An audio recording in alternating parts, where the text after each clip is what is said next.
Шалаш – самый распространенный и известный тип костра среди туристов. Он прост и функционален. Именно ему обучают в первую очередь, ввиду его простоты и способности к моментальному разгоранию.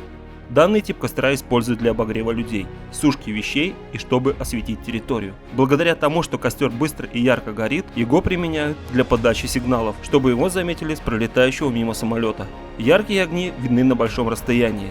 А если бросить в костер зеленые листья или растения, они дают белый густой дым, который также служит сигналом о помощи. И делать в таком случае костер нужно на открытой местности, чтобы кроны деревьев не стали рассеивать дым. А вот для приготовления пищи этот костер не подходит. Из-за высокого пламени приближаться к костру для готовки не совсем удобно.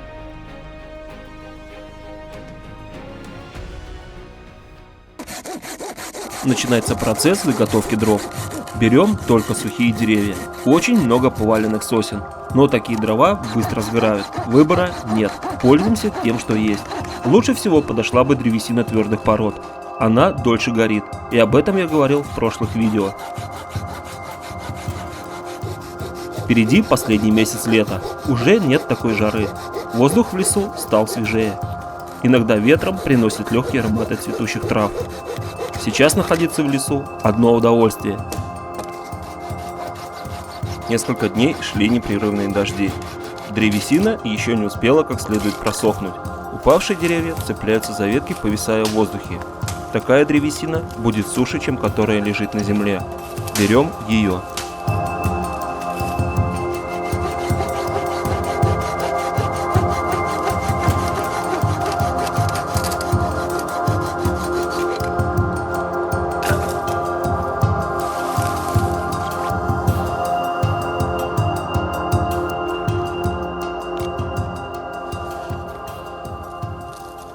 Чтобы развести костер, дрова складываются наподобие шалаша. Снизу помещается растопка. Сначала желательно брать тонкие ветки. Когда они начнут гореть, подкладываем дрова большого размера. Если складывать костер сразу из толстых дров, то растопка может потухнуть быстрее, чем загорятся дрова. Огонь, поднимаясь вверх, имеет быстрый доступ к новому запасу дров и за счет большой площади соприкосновения быстро перебрасывается на топливо, что делает шалаш оптимальным видом костра в сырую погоду, когда дрова влажные. Самое главное – не устанавливать поленья слишком плотно друг к другу, чтобы не перекрыть приток воздуха к ядру шалаша. Минусы данного костра в том, что он непригоден для ночевки, так как требует частого подкладывания дров. Также требует постоянного присмотра. Прогорающие нижние поленья опадают вниз, и вся конструкция может разъехаться.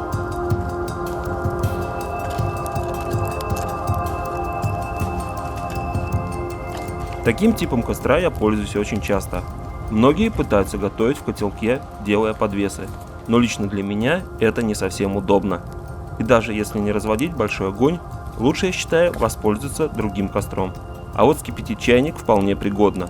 От большого жара вода быстро закипает.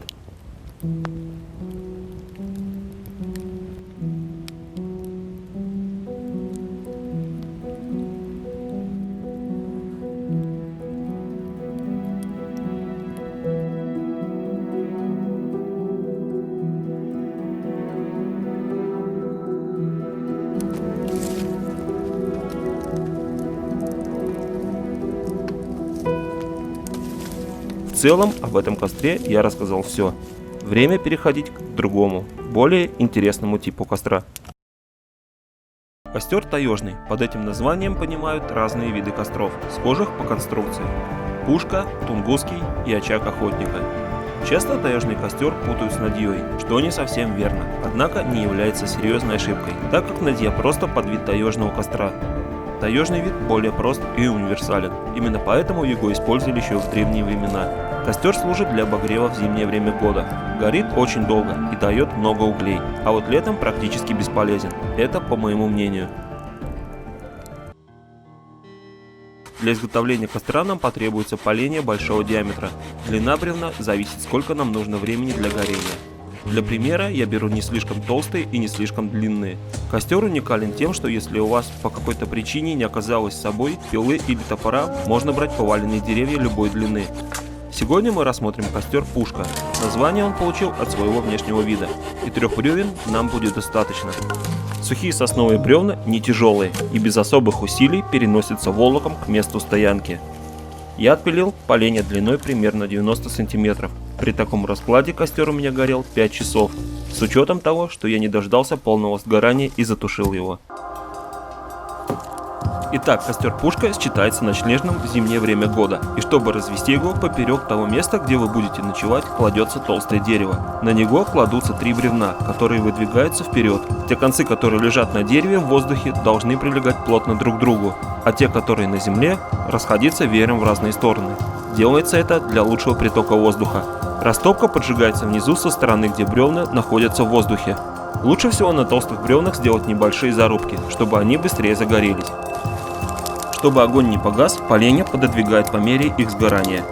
Так как костер находится над землей, его можно разводить на болотистой местности или на снегу, что является большим плюсом.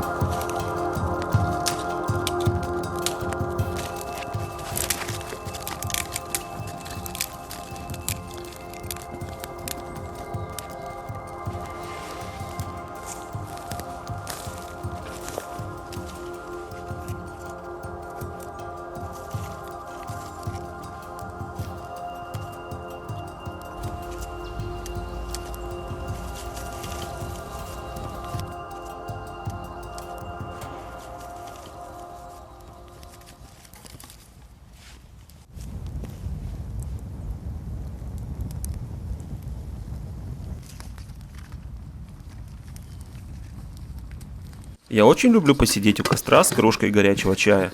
С собой не брал еды. Заварю вкусный полезный чай из чайги брусничного листа. Пока лето, нужно набираться витаминами. В лесу полезных трав в избытке. Нужно пользоваться моментом.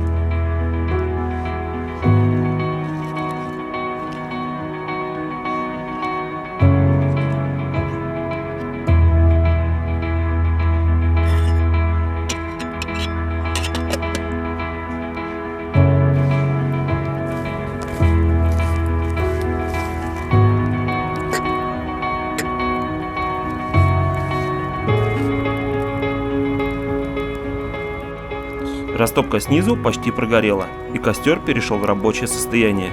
Горит уже без дополнительной поддержки, но лучше всего изредка подкидывать хворост.